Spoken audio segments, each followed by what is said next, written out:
The season is pretty much done and over, so it's time to do a tier list for Real Madrid squad this season. So let's start at the bottom. On time to go, the very first player I had to put there is Lucas Vazquez. Bro, 6-7 years ago, he used to be a decent winger for Real Madrid. Now he's a shit right back. I mean, I have no idea what he's still doing at this club. I respect Lucas Vazquez and what he has done for the club, but it's definitely time to go. The second player I put there is Ceballos. Bro, Ceballos used to be on loan at Arsenal years ago, and he wasn't good enough to stay at Arsenal. They decided not to sign him on a permanent deal. But somehow, even though he's not good enough for Arsenal, he's good enough to stay at Real Madrid, and he gets minutes too, bro. This guy should not be getting minutes for Real Madrid. And then, of course, I put Alaba on time to go. This season, we had a lot of injuries in the back line, and we really needed Alaba to step up, and he did not. He proved that he was not good enough. Now, I wouldn't be mad if we held on to him for one more season to see if he can still be useful, but honestly, I don't think he's useful. And then the next tier up is injury. I got Carvajal, Militão, and Mendy. Obviously, I don't want any of these players to leave. I still think they're good enough for Real Madrid, but unfortunately, Carvajal has lost his spot to Trent. I still think he'll be a great option off the bench. Mendy, I think he should be a great option off of the bench. I think we should find someone to play left wing back. Militão, I think he can still play center back for Real Madrid. And then the next tier is okay. I put Tchouaméni, Camavinga, Fran Garcia, and Brahim Diaz.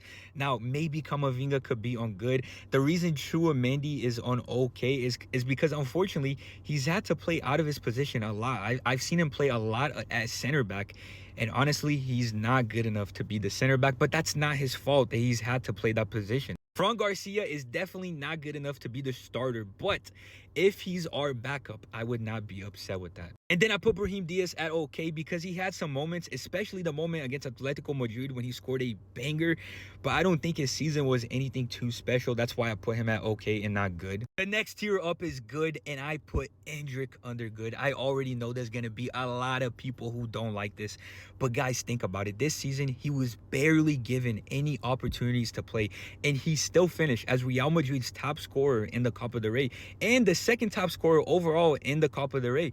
And in the beginning of the season, he had a good amount of moments. Like for example, in the Champions League, when he got subbed on, he scored a banger from outside the box.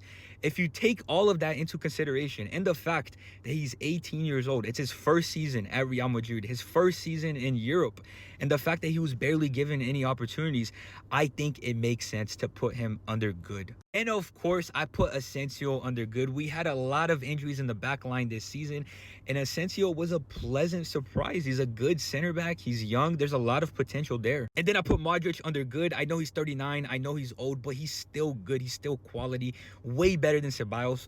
Many times this season, I've seen Ceballos start over Modric, and it makes absolutely no sense at all.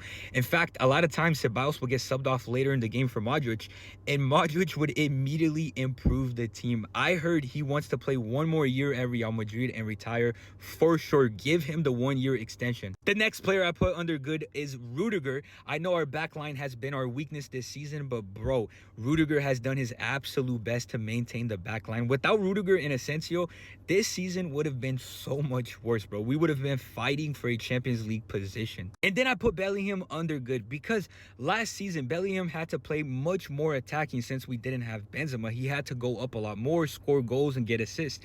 But this season, Bellingham showed us many times that he is capable of playing as a center mid. He's capable of winning the ball. He's capable of starting the attacks and not get the goals, not get the assists, but still be a crucial player.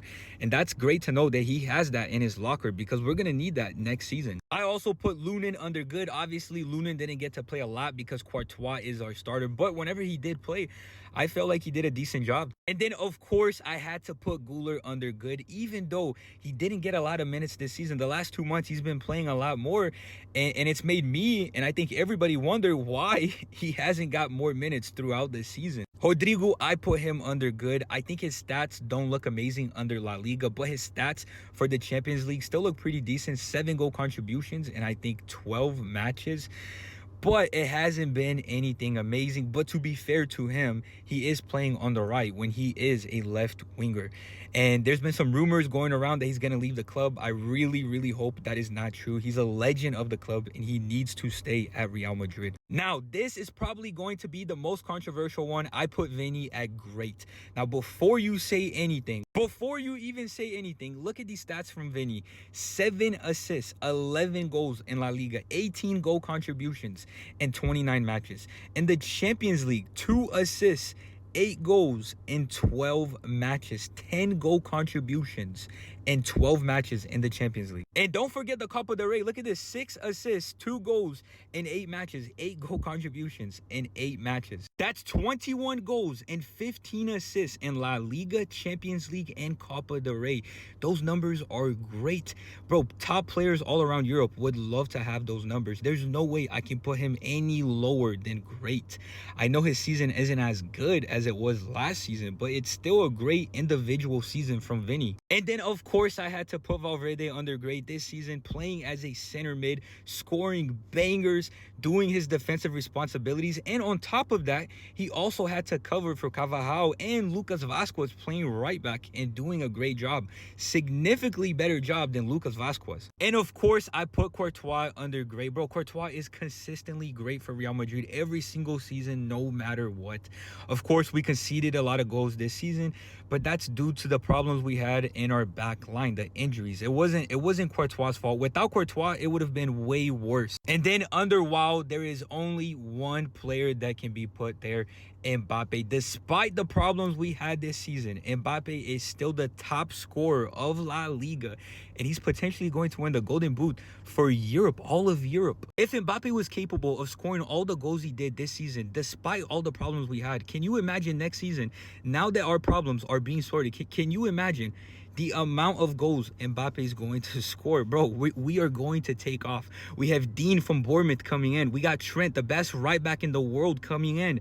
We have the left back from Benfica coming in. Carvajal's coming back from injury. Militão is coming back from injury. Bro, our team is going to dominate next season, and I think Vinny is going to have a great season again. I think, if anything, maybe next season we're going to have Vinny and Mbappe under WoW.